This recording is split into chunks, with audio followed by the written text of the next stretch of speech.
Hello, ladies and gentlemen. This is Steven again. Once again, this is like a second video today. There was something that's really bugging me for the last. It's been bugging me for 5 years now, almost 5 years, because my mom's been gone for 3 years. So, I wanted to share with you today.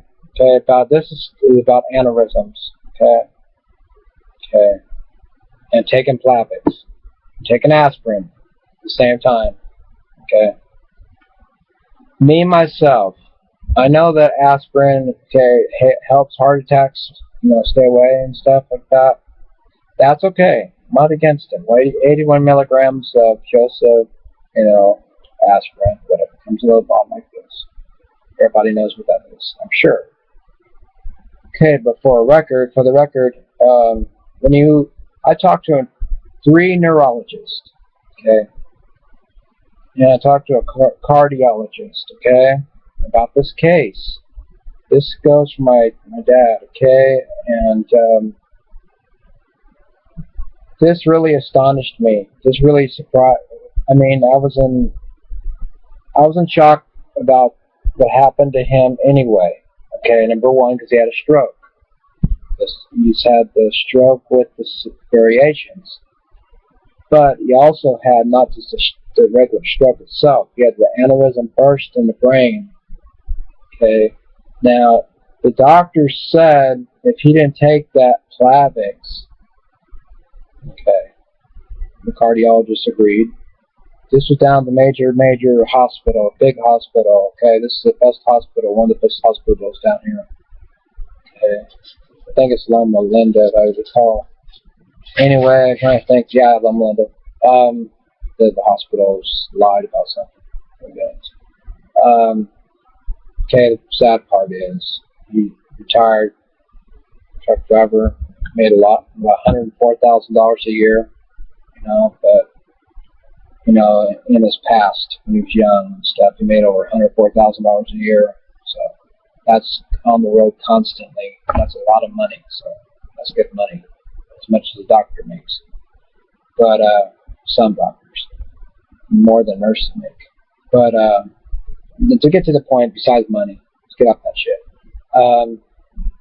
The neurologist comes up to me and my mom. Naturally, I'm worried about my mother at the same time, looking at her, looking at what she's going to break down and have a seizure in front of me. Okay, I have doctors there. I feel a little more comfortable naturally, but I don't feel comfortable. You see what I'm saying? Because I don't know what I'm going to do I know what I'm going to do when I'm alone with her. I know how to take care of it, but I don't want nothing to happen. You know what I'm saying? Because something else already happened that day. Okay, he's dying. He's dying in a hospital bed in a coma. They put him in a comatose. They had to comatose him because something about to make him comfortable. They said, okay, because he was bleeding in the brain, guys. And when you're bleeding in the brain, guys, what happens? The doctor told me exactly what happens. Okay? After a certain amount of time and you're bleeding in the brain, you got 1 hour to do surgery to repair the artery in the area where the bleeding is. And all because he had no medical insurance. And that's what's wrong with the economy today, I believe. Okay? But then again, I don't have all the answers. All I know is what I see around me. This has been bugging me for about 4 years. I just have not spoken of it until today. Okay, this is not about benzodiazepine, acid, whatever you want to call it, Xanax, Valiums. Not this time. This is about, they put on propofol. I believe it was propofol. To relax him, keep him asleep. It's kind of strange. But they said they make him comfortable, okay? It's like surgery, okay? But they didn't do no surgery. You have to do it within an hour, the neurologist was telling me. Okay, and the cardiologist says, why, Stephen, was he on this? On what? Plavix, Stephen. And I said because he had doctor said he had high blood pressure and high cholesterol. And the cardiologist says, number one, this is cardiac. medication. He's not supposed to be on Plavix with an aspirin regimen. And I said, yeah, I know that part. I've heard about that. He goes, well, do you want to get a lawyer and get a lawsuit going? And I was thinking about it. I said, what can we do? I mean, the damage is done. He's already, what you said, how far are we going to go with this, As far as you want to go with this, Stephen. And I said, I really don't know at this time. I'm just confused. I'm really depressed and everything. He goes, well, get back with me anytime later and just let me know. Okay, and I'll put this in the reports and stuff. Okay, but anyway, no one believed me, but I approved, got all the evidence here. Matter of fact, he was on Plavix and aspirin and the doctor that he's seen. Okay, so doctors think they know it all, especially when you got a doctor that had a stroke himself.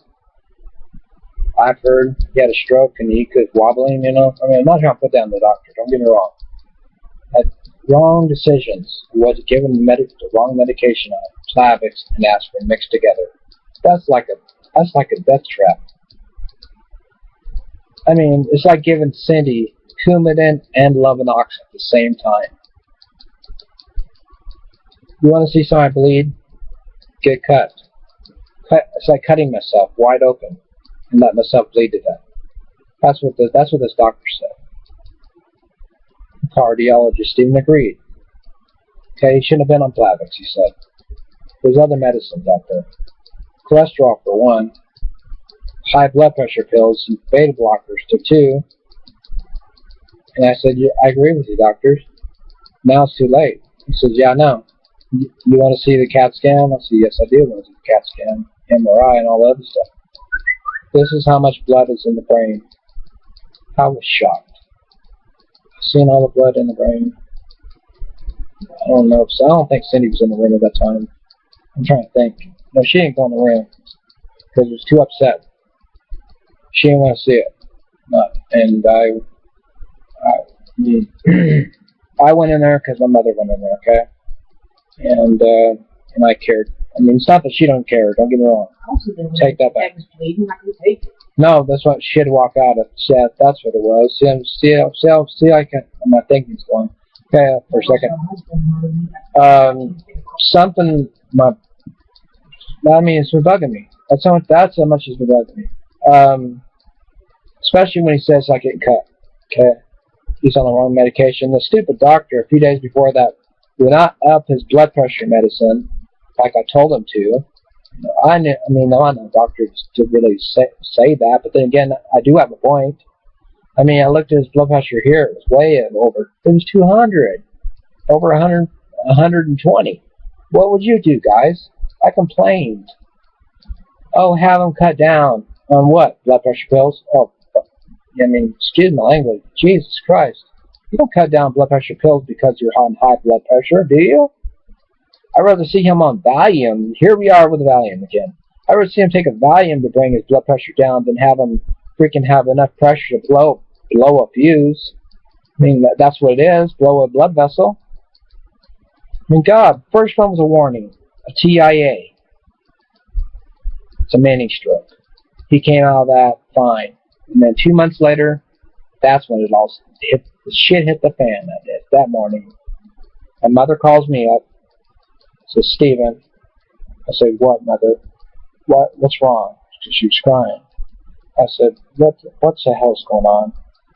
She said, I'm sorry to tell you this, but Otis fell on the floor.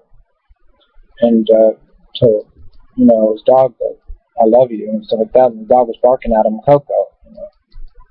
She's all talking about. Okay, but then I said, Mom, me down a second. She was gone before that. I mean, she was gone. Cancer person, my mother, pushed him in a wheelchair. He weighed 300 and I don't know how many pounds. 300, maybe 4 pounds. He's lost some weight up and down. And I'm thinking to myself, a cancer patient, my mother. Okay, he was planning on moving to Texas. Maybe. Moving to Texas after my mom passed away before he was going to pass away. It didn't work out that way. He didn't get to see nothing. He's seen his death. That's all he's seen. He's diabetic. He had atherosclerosis. It's hardened the arteries, fellas. High cholesterol. High blood pressure. I told you diabetes already. Probably neuropathy. And Cindy swears that he had sleep apnea, but I don't know. There's no proof for that. Simply snoring and losing breath. 10 seconds or so. But anyway, I just wanted to share this information with you fellas, and I know it's not a lot. This is quite a few years later that I'm sharing this with you. 4 years later.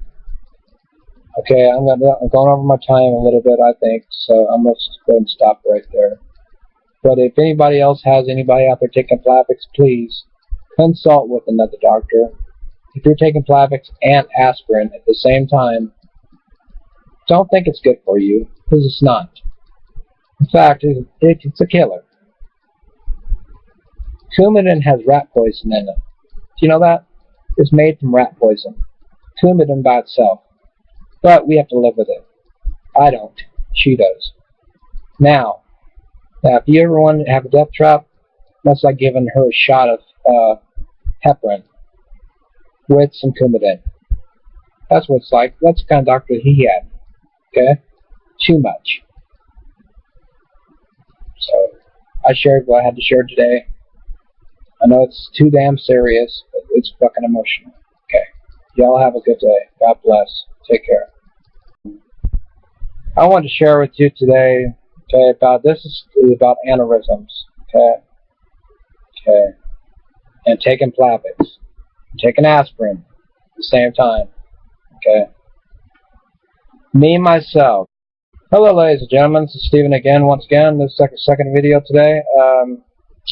There was something that's really bugging me for the last, it's been bugging me for 5 years now, almost 5 years, because my mom's been gone for 3 years, so, I'm sure.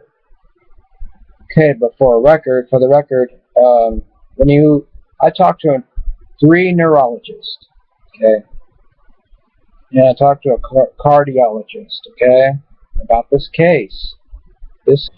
I know that aspirin, okay, helps heart attacks, stay away and stuff like that. That's okay. I'm not against it. 81 milligrams of just aspirin, whatever. Comes a little bottle like this. Everybody knows what that goes for my dad, okay? And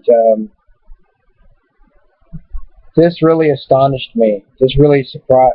I mean, I was in shock about what happened to him.